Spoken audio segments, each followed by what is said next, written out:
la très attendue interview d'Emmanuel Macron demain 21h05 sur TF1 LCI par Darius Rochebin, Audrey Crespo-Mara. C'est devenu à la fois un événement politique de très grande importance, mais aussi un enjeu de la campagne en tant que telle. Alors, comment s'annoncent les fêtes sous Covid? Écoutez Gabriel Attal ce matin chez nos confrères de France Info. Ça va faire 2 ans qu'ils vivent avec le Covid. Ils ont déjà eu un Noël sous Covid. Ils en ont peut-être marre qu'on leur dise ce qu'il faut faire. Et oui, puis surtout, ils savent à peu près comment il faut faire maintenant. Nous, on a toujours fait le choix de la responsabilité des Français. On croit à la responsabilité des Français. Et on a toujours incité à la prudence. Les Français, ils savent maintenant qu'il y a des personnes qui sont plus à risque que d'autres. Qu'il y a des situations qui sont plus à risque que d'autres. Donc moi, je ne suis pas dans cette infantilisation. On ne va pas fliquer le Noël des Français. Vous n'imposez pas de limitation du nombre de personnes. On recommande la prudence. Mais encore une fois, il ne faut pas être dans l'infantilisation. Alors voilà, on n'infantilise pas, on responsabilise. C'est une modification ou c'est parce qu'on est à 4 mois de l'élection présidentielle? Vous avez tout dit. La plus grande trouille de l'exécutif, c'est que les Français aillent voter au mois d'avril prochain en étant fatigués. Là, ce que disent les conseillers d'Emmanuel Macron, ils disent on ne sait pas comment on vote un pays fatigué. Est-ce que c'est un pays qui s'abstient massivement, auquel cas c'est dangereux, sauf pour des électorats qui se mobilisent beaucoup, type potentiellement Éric Zemmour ou Marine Le Pen. Donc ils sont inquiets de ça. Donc du coup, ils veulent ménager au maximum les Français pendant les fêtes. Il y a une faille dans le discours de Gabriel Attal, c'est que c'est très bien de dire aux gens, faites très attention. Mais aujourd'hui, dans les écoles, il y a plein d'enfants qui tombent malades, ce qui fait que des familles sont obligées de se confiner pendant 17 jours. Et là, pour le coup, ils ne peuvent absolument rien faire, puisque la plupart des enfants, en dessous d'un certain âge, ne sont pas masqués. Ils ne sont pas vaccinés, ils ne peuvent pas être vaccinés, sauf les plus fragiles à partir de maintenant. Jean-Michel Apathy. Moi, je n'ai jamais bien compris, pour vous dire la vérité, le procès en infantilisation. Quand le virus s'est présenté, on ne le connaissait pas, le pouvoir était un peu directif et oui, il fallait le faire. Et aujourd'hui, on a de l'expérience et Gabriel Attal dit quand même quelque chose de logique. On sait tous à quoi nous sommes confrontés. On constatera le 26 décembre que des Français n'ont pas respecté des consignes qu'il faudrait respecter et on en fera des gorges chaudes, mais je pense que ce sera une minorité de la population. Donc voilà, il faut aller vers ces fêtes avec optimisme, essayer de prendre du plaisir en famille si on peut le prendre et j'espère que beaucoup de gens étant vaccinés aujourd'hui, on n'aura rien à déplorer de catastrophique sur le plan de la propagation du virus. Emmanuel Macron, depuis l'épisode des Gilets jaunes, il est marqué par une phrase qu'on attribue à Georges Pompidou, vous savez, il ne faut pas emmerder les Français. Voilà, là c'est une forme... On est typiquement là-dedans. Et alors, moi, je suis tout à fait d'accord avec vous. En réalité, il y a eu beaucoup de contraintes depuis 2 ans, même si Emmanuel Macron, souvenez-vous, a refusé le reconfinement au printemps. En janvier 2021, notamment. Oui, contre l'avis général. Absolument. En préférant jouer sur le levier de la vaccination, donc une forme de contrainte, un soft power de la contrainte. Là, effectivement, à 4 mois de l'élection, vous avez dit le maître mot, il n'est pas question de les emmerder pour leur fête de Noël, pour leur réveillon. Donc, l'objectif, selon un conseiller de Macron, c'est un Noël le plus normal possible. Oui, on verra après s'il y a une catastrophe. Vigilance quand même. Oui, vigilance, bien sûr, mais... Vigilance, mais je crois que pour le coup, Gabriel Attal a raison, parce que de toute façon, ils n'ont pas le choix. Il reste rien. Soit vous passez au couvre-feu et à des mesures beaucoup plus rigides, soit vous dites faites attention. Ouais. Et comme ils ne veulent pas imposer des mesures, il dit exactement jusqu'où il faut aller, c'est-à-dire la responsabilité.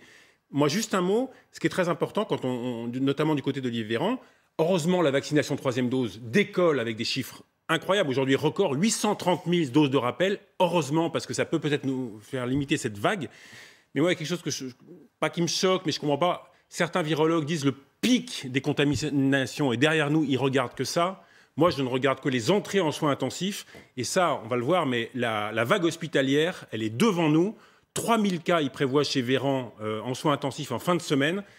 C'est l'hôpital cet hiver, ça va être un gros sujet en janvier-février. Alors justement, Enrique Casalino, le professeur infectiologue, chef du service des urgences à l'hôpital Bichat à Paris, est avec nous. Merci beaucoup. On vient d'entendre Nopila. Comment vont se passer les fêtes pour vous? Les fêtes, elles vont forcément bien se passer. Ce sont des fêtes. Mais il faut que nous soyons tous raisonnables et qu'au lieu de prendre les conseils de prévention comme des contraintes, il faut les prendre comme le moyen de démontrer que nous sommes capables de nous mobiliser pour protéger les gens que nous aimons, les gens qui nous sont proches, et pour protéger toute la population et tous nos proches et nos amis. Quel est l'état aujourd'hui de l'épidémie pour vous et du coup de l'hôpital? Parce que est-ce que même si on était passé le pic de cette 5e vague, c'est ce qu'on entend un peu tous les jours. On imagine qu'à l'hôpital, c'est beaucoup plus tard. Forcément, actuellement, il y a un débat. Est-ce que nous allons vraiment vers un ralentissement? Est-ce que ça va être une chute aussi rapide que les vagues antérieures? Ou est-ce que ça va être plutôt un plateau? Ça va dépendre beaucoup de comment chacun d'entre nous se comporte. Quel va être le respect des règles de prévention que chacun d'entre nous est capable d'appliquer. Il ne faut pas penser que ça dépend du gouvernement. Ça dépend de vous, de moi et de chacun d'entre nous. Comment nous allons respecter les règles? Est-ce que nous allons être prudents? Est-ce que nous allons être respectueux des recommandations? Ce ne sont pas des contraintes ni des obligations, ce sont des recommandations. Et si nous sommes capables de les respecter, d'être prudents, de nous tester avant d'aller à des soirées, de limiter le nombre de personnes, de protéger notre foyer familial, nous allons protéger, en nous protégeant nous, notre système hospitalier, non pas parce que nous, les médecins, les infirmières et le personnel hospitalier, nous avons besoin de nous reposer, mais c'est pour pouvoir garantir à chaque Français le droit qu'il a de pouvoir accéder à un système de santé qui est à sa disposition, qui est à son service, où il est bien reçu, où il est bien traité, où sa dignité, sa qualité de soins sont garanties. C'est ça la priorité pour nous aujourd'hui, soignants, c'est garantir à chaque Français qu'il va être bien reçu, qu'il ait la Covid ou que ce soit un diabète, un accident de la route, un besoin d'une consultation d'urgence, un problème quelconque de santé aiguë ou une maladie chronique, que son système de santé, parce qu'il est le sien, il est à vous, ce système de santé, il est là pour répondre à vos besoins. Alors, juste un mot, professeur, sur on parle beaucoup du Omicron, de ce fameux variant. L'Organisation mondiale de la santé dit ce soir que la propagation est d'une rapidité inédite.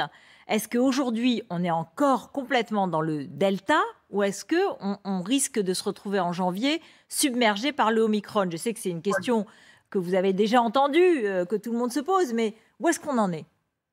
La réponse change tous les jours. Vous m'auriez posé la question il y a 3 ou 4 jours, peut-être ma réponse aurait été un tout petit peu plus nuancée. À la cellule de crise que nous avons eue lundi à Bichat, les virologues nous ont dit nous commençons à détecter quelques-uns, ce qui veut dire que le virus circule.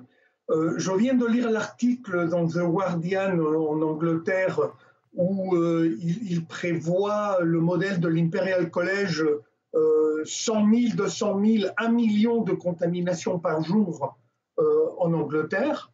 C'est quand même catastrophique. Ça veut dire quand même que ce virus a un potentiel de dissémination colossal. Et même si tout semble indiquer qu'il pourrait être moins virulent, donner moins de formes sévères, il faut bien imaginer que le contexte des pays où il a été initialement rapporté n'est pas le même contexte de santé que le nôtre et que probablement ce serait une erreur, je pense que ce serait une erreur colossale de faire le pari que ce sera simplement une grippette et qu'il n'aura aucune conséquence ou aucune gravité. Je pense que ce serait vraiment une erreur colossale. Notre rôle, en tout cas, est de prévoir et de prévoir la possibilité qu'il puisse être quand même responsable de formes sévères. On a rapporté un décès. Être responsable d'une dégradation chez des patients chroniques, atteints de pathologies chroniques et des personnes âgées, c'est forcément notre rôle aujourd'hui d'être très prudent et d'appeler la population au plus grand respect des règles barrières pour passer des bonnes fêtes de Noël et au respect des règles barrières et aux règles de distanciation sociale. Merci. Pour pouvoir envisager l'avenir avec un peu plus d'optimisme. Merci infiniment, merci beaucoup professeur, et on l'a bien compris, ça n'est pas pour vous reposer, mais c'est pour nous proposer le meilleur soin possible, que nous devons nous protéger les uns les autres. Merci encore. Je reste un peu sur ce sujet et immédiatement avec Olivier Beck, le président du groupe Agir à l'Assemblée nationale, parce que bonsoir, vous proposez, vous, ce soir, je dirais un peu à contre-courant du gouvernement, que les tests PCR redeviennent gratuits comme garantie pour passer de bonnes fêtes. Oui, bonsoir. Alors, ce que nous proposons, ce n'est pas à contre-courant du gouvernement. Ce que nous proposons, c'est de faire en sorte que les avis du Conseil scientifique puissent être appliqués concrètement à tous les Français.